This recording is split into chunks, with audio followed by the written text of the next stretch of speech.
Top stories, fire crews rushed to save a man from his burning home, but get to him too late. What made the conditions so bad they had to wait? Also, new details about 3 sex offenders living near a local school, why parents have a little less to worry about this morning. Plus, I just want to smoke weed so bad right now. Criminals caught when they pocket dialed police. Don't you love it? What else they revealed that made them pretty easy to catch? From the home of the problem solvers and the on your side investigators, this is KATU News This Morning. I'm telling you right now, I felt like I was having a baby. yeah, a couple of men show their wives they know what they went through. Can we put Carl and Michael through this? No, you will want to see how they react to simulated childbirth pains. Looks pretty rough. That's coming up in about 25 minutes. Is this a comedy sketch or is Let this me tell you real? something. Standing there and holding your hand while you're delivering is not easy either. I'm telling you. No, I bet it's not. That We don't is say nice really things. difficult. I can't wait to see more of Don't this. start or we'll wire you up on one of those Great things. way to start. Now we have something to get him with, right? Welcome to your Friday. We're going to start the weekend off like that. And Rhonda can start us out. Wetter on one side of town than the other at this point? At this point, it's the east side and folks out in the gorge that are seeing wet weather. We're not seeing the wet weather right now. It passed through earlier. Looks like you're going to have somewhat of a dry commute. Street's still a bit wet, but generally dry and maybe just drizzle.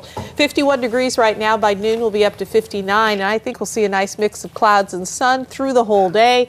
And then possible showers closer to 5 p.m. High of 65 today. Now let's check out traffic. Here's KEX's Michael Convery. Rhonda, thank you. So far, so good out here on this Friday morning. We're in good shape, I-5 northbound as you move up out of the valley. This is a live look down at right near Lower Boones Ferry Road. And to get from 217 to the Markham Bridge, still an easy 10-minute drive. We start this hour with developing news near Troutdale. An 87-year-old man has died in a house fire. KATU was the first to arrive at this fire just after 8 o'clock last night near 302nd and Division. KATU's Mary Lowe's joins us live at the scene this morning. Mary, any word at this point on how that fire started? No, investigators were out here until late last night, and there is no word yet on how that fire started, the cause of it, or, in fact, the name of the victim. It was neighbors who first called in this fire after seeing heavy smoke coming from the back of the house. Gresham Fire Chief Scott Lewis told KATU the heavy smoke meant his team had to stay outside before they could go into the house and help anyone who was trapped. The first couple companies tried to make entry into the house because we had a report there was a resident in the house. Heavy smoke and fire conditions made this room untenable. They were not able to stay in, so they backed back out, knocked down the fire from the outside. Once firefighters were able to get into the house, they found the 87-year-old victim on the living room floor. They say it appears he was trying to get out, but may have been overcome by the smoke. They did try to revive him for a half an hour, but were unsuccessful. Now, the initial investigation is that it appears to have started in the back of the house. It is not arson. But again, we are still waiting to hear from investigators this morning as to the official cause and, of course, the name of that victim. Live near Troutdale, Mary Lowe's, KATU News. Thank you, Mary. Sex offenders living near Reedville Elementary School in Aloha have moved. This is a story you first saw right here on KATU. We first reported on the halfway house yesterday after a viewer contacted us. Since then, we have learned there were 3 guys living there who had committed sex crimes against children. 2 were under supervision and were not supposed to be living near children. Probation officers tell us the men had just moved into the house at the end of April. Officers had not yet done a home check. Under Mayor Charlie Hale's new budget, a lot of people working for the city of Portland could lose their jobs. That would affect both their families and our community.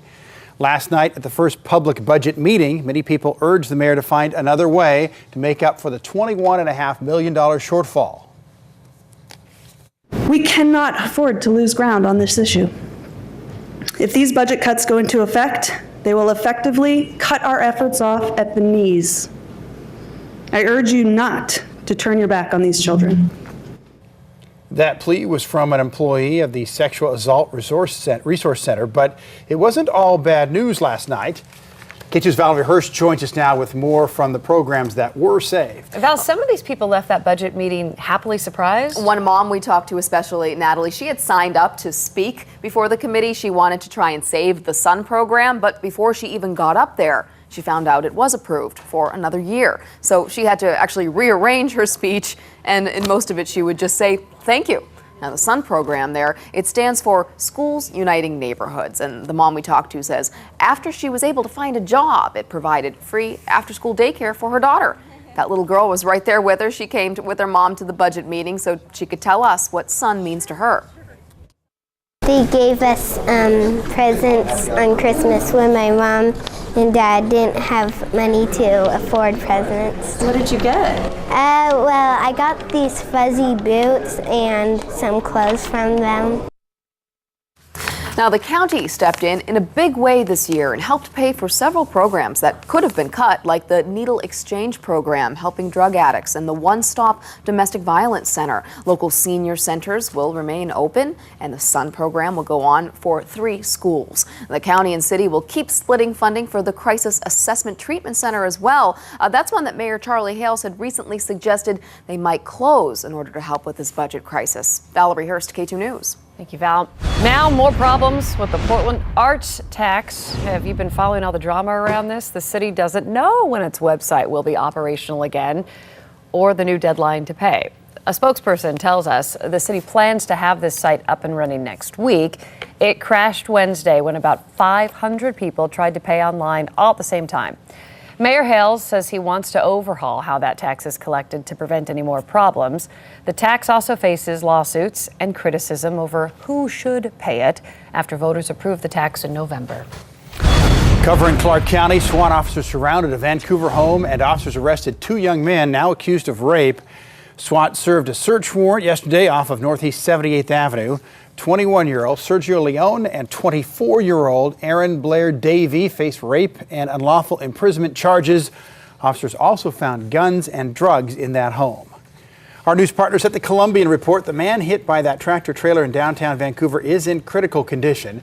Police say 25-year-old Kevin Hoskins crossed the street in front of a big rig on East 15th Street Monday afternoon. Officers told us that truck driver could not have stopped in time. No citation has been issued. Today, a Clark County judge will sentence a Vancouver man who pleaded guilty to fatally shooting his neighbor in a dispute over loud music. Chris Paul could serve at least 6.5 years in prison for last year's shooting of Eric Walswick. Paul said he confronted Walswick about his car stereo's volume. He said Walswick charged at him and he fired in self-defense. Investigators in the Susan Powell case say they've exhausted almost all their leads after their search in Marion County came up empty. Susan's father got a tip that his daughter's husband, Josh, had family who used to live in Marion County. For the past couple of days, searchers scoured 180 acres of property in the Scotts Mills area. A lot of these searchers have been looking for Susan since she disappeared in 2009 in Utah. Investigators stressed that the people who live in this home now are not connected to this case.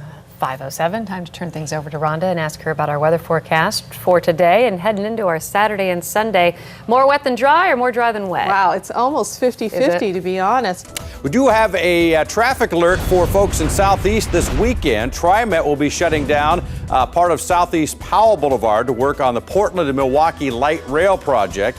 Powell will be closed between 13th and 21st Avenues starting at 10 o'clock tonight. They plan to have everything open again by 5 o'clock on Monday morning. All right, it's question of the day time here at KATU News. Every morning we give you a little question to think about, kind of get your brain started for the day. The question today is this: 60% of women say they're willing to kiss a guy on a first date if he does what? Brings flowers, opens the car door, great conversation. Pays for dinner. Pays for dinner. There's so many good things. We're going to learn a lot today, aren't we? Yeah, we are. What do you think it is? We want to hear from you. Send us an email guess. Join us on Facebook and Twitter as well. We will share your guesses throughout the morning and have the right answer before Good Morning America. Now, yesterday we asked you, what food was used as currency overseas during World War II? It's chocolate, a Hershey bar. Yeah, a lot of people knew that answer. Yeah. We're coming up on 5:11 this morning. We found a new way to help our kids get healthy, and it's as easy as picking up the phone. Coming up, the evidence that staying connected is good for our health. But first, a car careens off the road through a fence and right into a pool where this wild video was taken. That's up next. And remember, if you see news happening in your neighborhood, you want us to check something out, send us an email to newstips@KATU.com. That email always goes straight to our newsroom.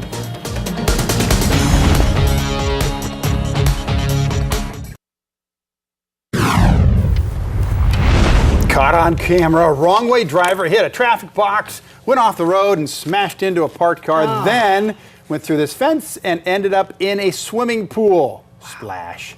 The woman behind the wheel went to the hospital, but somehow nobody else was hurt in this. It happened in Fort Lauderdale, Florida. A crane had to lift that parked car out of that hotel pool. Staff completely drained it to clean out the debris. It's a lot of destruction. Lucky no one else was hurt in Absolutely. all that mess. So most people call 911 when they need help or to report a crime. Some accidentally pocket dial police and then let them listen in live to a crime in progress. I just want to smoke weed so bad right now. Not exactly the words you want a 911 operator to hear. When two guys accidentally called in, the dispatcher stayed on the line. She heard them break into a car and steal prescription drugs. Get the bolts and give me a hammer just in case. Wow. The operator picked up the clues on the suspect's location, and officers caught up with them. They had no idea how they got caught till police told them about their unfortunate phone call. I love it. All right, someone you should be calling. Your mom. You should call her more often. Apparently, it's good for our health. At least if you're in college. A study conducted by researchers at Penn State found college freshmen who regularly call home are healthier than those who don't. Those students were 14% more likely to eat fruits and vegetables and 50% more likely to be active for at least a half hour that same day. Here's the catch, though. They all have to be talking with mom or dad at home at least a half hour. Researchers didn't ask about the content of those conversations and say just connecting with parents makes kids take better care of themselves. It makes sense, especially figure if it's someone who has a good relationship with their parents before they go away to school and they're missing their family, they're missing home, so stay connected. Mm-hmm. Keep your spirits up, right? Yeah. And mom can tell you to remember to have an apple. Yes. Does it count if the parents call them and track them down at school? Only they take our phone calls, right? It is 5:16 on your Friday morning. Rhonda can let us in on our day. It's looking pretty dry. Yes, not bad at all today. I think it's just going to be a day where we see clouds and sun. All right, let's hear our K2 question of the day. My name is Russ Robinson. I'm from Yamhill, Oregon. The question of the day, 60% of women say that they're willing to kiss a guy on the first date if he does what? And I would say that's gives her flowers. Oh. Good start. Bad move, right? I don't know. Did you see Forgot Michael's? about that. Yeah, well, your way might work too. Yeah. I don't know. I was wondering if that's how you convinced your wife to go on a second date. Right. You have to subtly do it, but you got to, somewhere along the line, you got to work in that Bill Gates is your second cousin. Right. Closely related. That would help. In case Closely you don't win the related. Powerball. Right. Yeah. Glenda's guest this morning on our email says if he says sometime to the date that he wants to see you again. Oh. Okay. If you want to also see him again, right? Didn't work for me. All right, what do you think it is? We want to hear from you. Send us an email, guest. Join us on Facebook and Twitter. We will keep sharing your guesses throughout the morning and have the right answer before Good Morning America. 5:20 right now, an armed robber holds up a group of volunteers. Video you'll only see here on K2. Coming up at 5:30 here, one of those victims described the terrifying moments caught on camera. And next. You may have had a negative experience that left you hesitant to return to a chiropractor. Maybe you felt uncomfortable, or maybe you felt nothing at all. Hi, Oh, wow. He's gentle, comfortable, and professional. See why it's a bizarre commercial, and it's trending now.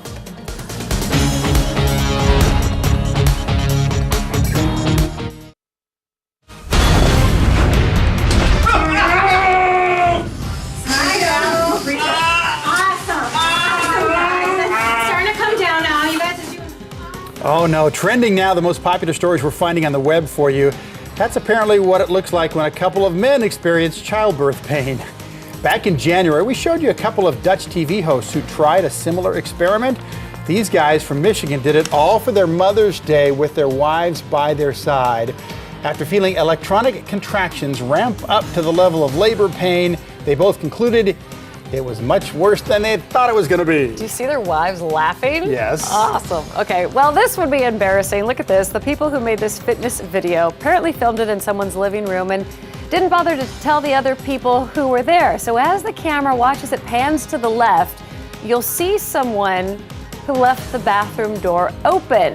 And yep, it's occupied. So you can imagine this particular workout clip has been viewed a few more times than anything else this company posted.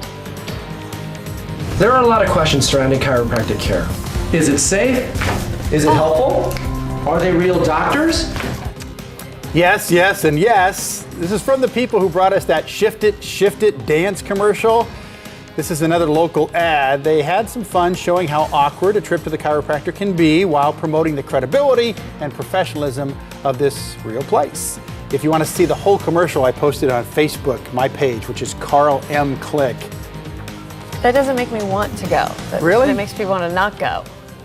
Evidently, he only works on yoga instructors. He doesn't show in his video any of the overweight old guys that show up like me. Very bendy people with back pain, yeah. Cracking. Okay. Tech bites for us now, and Google Glass goes social. And a new survey lists Northwest City as one of the most common places to lose your cell phone. Here's ABC's Diana Perez. Now, only on KATU. I thought I was going to die right here, for sure. I thought he was going to shoot me. Stunning surveillance video shows local volunteers held at gunpoint for nearly 5 minutes. Armed robbers forced them from room to room while they cleaned out the medical marijuana dispensary. It was in southeast Portland. KATU's Valerie Hurst has been combing through this video, and Val, looks like things got violent very quickly. Oh, that worker we talked to, Natalie, thought, this is it. You know, my life is over. The guy comes in at about the distance between me and Carl and Natalie, and he puts a gun in his face. He had no time to react. Joe walked through the whole 4 minutes and 39 seconds with our Emily Sinovic. He says the guy came in dressed all in black. He tells Joe and the other worker to get down. At one point, the guy puts the gun in Joe's back, but then he tells them to get up, fill up a duffel bag with all the marijuana and cash that they have. And then a part right there really gave me chills. You see the gunman grabbing the woman by the hair so she can't run, and he's got the gun pointed at the back of her head. Yeah, I thought he was going to shoot us. At the end is when I thought we were both going to die. Not a doubt in your mind. Not a doubt in my mind. I thought we were dead. Well, while it's hard to watch those terrifying moments on camera, Joe is hoping this video will get the guy caught. Portland police are investigating. But you saw there in the video, it's hard to see this guy's face. I went through all of it. It looks like he's wearing a mask.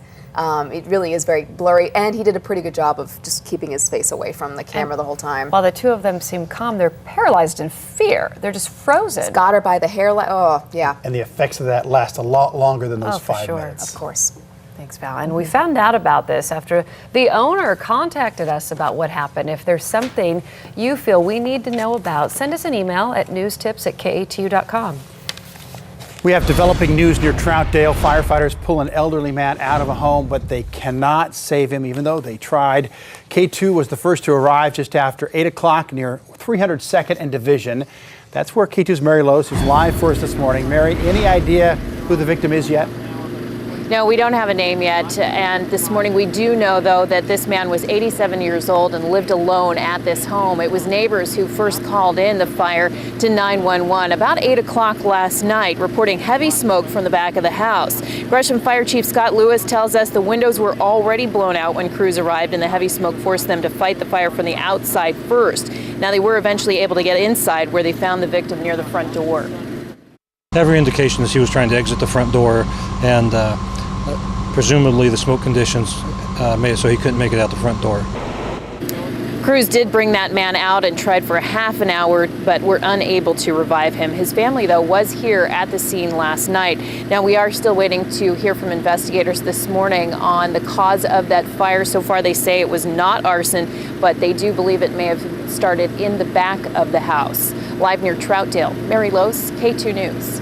Thank you, Mary. There's some last-minute drama unfolding this morning in what was scheduled to be the last day of O.J. Simpson's hearing. ABC's Brandy Hitt reports a new potential witness has come forward. So we have no additional witnesses for today. Seconds after the last witness left the stand Thursday, a new development was revealed in the O.J. Simpson hearing. Mr. Simon is still vetting out this witness. A last-minute witness could take the stand for the Clark County District Attorney's Office. Well, they were talking about another potential witness, which we would vehemently object to. Simpson's attorneys left the courthouse without speaking to reporters about who this witness is or what they may reveal, as Simpson fights for a new trial for his 2008 armed robbery and kidnapping conviction. I didn't break into anybody's room. I didn't beat up anybody.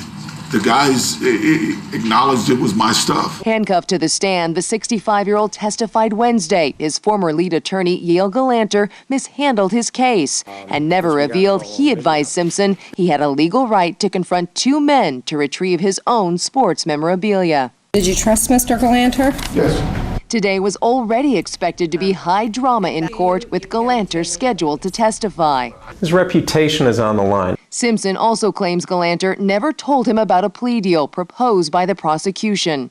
He has spent 4 years behind bars of a sentence that could last 33 years. He's got a pretty compelling case that he was not defended properly. So it'll be ultimately a credibility contest. The attorneys are meeting early this morning in the judge's chambers and will soon find out if any last-minute witnesses can testify. Brandy Head, ABC News, Las Vegas. Across America, authorities in Texas say they're confident they'll find survivors once daylight hits. Search and rescue teams are still going through debris to find people following Wednesday night's tornadoes. 6 people died. Several communities were destroyed in this. Habitat for Humanity just finished building a house in Granbury and was going to hand over the keys to the new owners this weekend. And when you hear witnesses describe the tornadoes, it's a miracle more people didn't lose their lives. 1 second you could see the roof collapse, and you could see it, the twister just there facing you. It was horrible. The National Weather Service says the tornado in Granbury was one of 16 twisters in North Texas. They say damage is consistent with an E4 tornado, which has wind speeds of up to 200 miles per hour. Remember Kai, the hatchet-wielding hitchhiker who saved a woman's life? So I ran up behind him with a hatchet, smash, smash, smash. Yeah, remember that guy? He became an internet sensation after that interview. But now he's in jail accused of murder. New Jersey police say Kai, whose real name is Caleb McGilvery, beat a lawyer to death earlier this week. McGilvery calls himself home free and relies on strangers for food, transportation, and lodging. He was arrested at a bus station in Philadelphia. He is in New Jersey facing those charges. A possible terrorist plot foiled in Idaho. The feds arrested an Uzbekistan national accused of helping a terrorist organization in his home country. He will make his first court appearance today. The 30-year-old was arrested in Boise yesterday after a grand jury issued a 3-count indictment as part of a terrorism investigation. The indictment says he had the parts needed to make a bomb. Specifics of the plot were not released. Around the world, Washington Congresswoman Jamie Herrera Butler spent Mother's Day weekend visiting U.S. troops in Afghanistan. According to our news partners at the Columbian, she delivered letters to servicemen and women from Clark County elementary school students. She traveled with a bipartisan group of congresswomen. They talked about stopping sexual assault in the military and the mission of troops in the Middle East. Herrera Butler said she was stunned by the social progress Afghan women have made. A dash cam video shows an incredible act of bravery by a New Mexico state trooper and some good Samaritans. Watch here and you will see that SUV flipped over on the side of the road. Among the people trapped inside, an 8-year-old girl. Trooper Steve Nunez said she was fading fast and his fatherly instincts just took over. It's always hard to see anybody in that situation, but especially children. And daddy mode kicked in. Daddy mode, I like that. Nunez and the Good Samaritans pushed the SUV onto its side and pulled the girl to safety. Everyone in the SUV will be okay. It's true, you see kids who need help and they become your kids. You want to help them out. Yeah. Lots of Portlanders travel on 2 wheels today, an official celebration for commuting without polluting. Yeah, it's National Bike to Work Day. The League of American Cyclists has been promoting car-free commuting for over 50 years now. If you can't gear up today, National Bike Month runs through the end of May. So hop on your bicycle at some point, right? Yeah, and you might want to have a little Gore-Tex. You could, today? If you're driving in or riding in today, you may get a little bit wet. But, you know, people who cycle into work, they know that's going to happen. They're ready for it. Rhonda tells us we're going to have a little bit of that to deal with parts of today. 5:44 Friday. That's a live picture from our photographer Mike Warner out in the field this morning. He's out on the east side of Portland. Mike has a really good eye for cool pictures every morning and sends us this. If you watch carefully, you may see a bee buzzing in there and pollinating one of those rhododendron blossoms this morning. But it is mid-May. That's happening. Pretty roses all around the city these days. Yeah. Thank you for starting your day with us here at K2 News this morning. All right, moms and dads, so we know we'll offer up if our child maybe has a peanut allergy or something else going on. And we're certainly not shy to ask if there are enough car seats to go around if our kids are going to drive off with someone else. But would you ask another parent if they have guns in their house before you send your child over for a play date? Parent to Parent this morning, gun safety and our kids. I think it's a really tough question. For me, it's pretty important to know whether there's guns in the house. The controversy surrounding gun ownership aside, gun safety is about talking with our children, educating them about weapons, and being aware of the environment we're about to send them into. Is it a question you ask? I would ask that question. I wouldn't hesitate to. Most parents believe their child is smart enough not to touch a gun if they see one. But when researchers observed 8 to 12-year-old boys who were left alone in a room with a hidden gun, 75% of boys found that gun within 15 minutes. Only one of 64 kids left to notify an adult. And of the boys who found the gun, 63% handled it, 33% pulled the trigger. Beaverton police officer Mike Rowe urges parents to find the courage to ask about guns in the house. But I think that it is important that as a parent, and especially nowadays, that we think about that and we broach that subject. And I would not be offended at all if your child was going to come over to my house and you called, or when you dropped him off, you asked, do you have any firearms in the house? And if I said yes, then I would hope that you would say, do you have them secured somehow or another? A couple parents I talked to said, wow, I hadn't thought about that, but now I will, and I won't be afraid to ask the question, because according to the Centers for Disease Control and Prevention, nearly 800 children under 14 were killed in gun accidents from 1999 to 2010. Accidents, gun accidents, just curious to see it. So we are talking about this on my Facebook page. Already a lot of great comments about this. So adults who have already raised their kids, how they handled it. So good advice for all of us. And remember, you can submit a question, parent to parent there, or also at katu.com/parent to parent. So you ask the question and then you decide what to do with the answer. It's not an offensive question. Absolutely not. It's just a fact that you want to find out. If someone is offended by the question, maybe that's your answer if you want your child going over or not. Yeah. Good thoughts always on your parent-to-parent stuff. Thanks. So you can join Natalie with that on her Facebook page. We're going to join Rhonda right now, 5:47. All right, answers coming into our question of the day. I have a good one from Debbie this morning on Facebook. The question is, 60% of women say they're willing to kiss a guy on the first date if he does what? Debbie says, if he looks like Daniel Craig. Good answer. Fair enough. I wonder if it's the same Debbie says asks permission. If you ask, may I give you Not if he looks like Daniel Craig. Send in your answers to our question today. There's lots of good discussions on this going on Facebook, by the way. You can email us at morningnews@k2.com, post them on Facebook or Twitter. We always get you the correct answer right before Good Morning America. Doug says if he drives a Ferrari and looks like Daniel Craig. All right, it is 5:51. Takes a lot of dedication and training. But this Oregon man is committed. The big first he hopes to earn, competing in an unusual game show. It's next.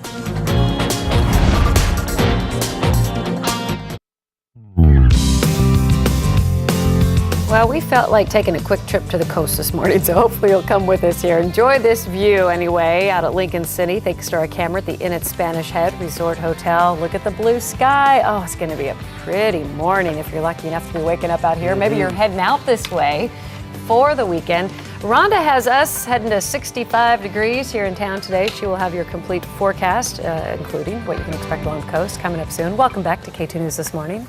So let's talk reality TV shows. Some of them you win an immunity idol, or you dance, or you sing. But all of that is child's play compared to one Eugene man's reality show dream. If you ask me, it's crazy. But Gary Collins wants to be a ninja. This is a 42-year-old father of 7. He is trying out for the show American Ninja Warrior. It features intense tests of strength and endurance, culminating with a punishing obstacle course that goes up a mountain in Japan. The course is so tough, no American in 14 years of this show has ever finished. They consider it the toughest course in the world, and they've had Olympic athletes, MMA, UFC, wrestlers, NFL, and to this date, no Americans ever made it in 5 years. So Kerry has to make it through a ninja boot camp first. It's being held this weekend in Denver, and if he gets through that round, then it's on to Vegas for the finals, and then on to Japan. University of Oregon athletes will pay tribute to Alex Rovello for the rest of this season. He is the college tennis star who died while cliff jumping last weekend. Every Oregon athletic team will wear this AR patch somewhere on the uniforms in honor of Rovello. He graduated from Cleveland High School. He won 4 state tennis titles while he was there.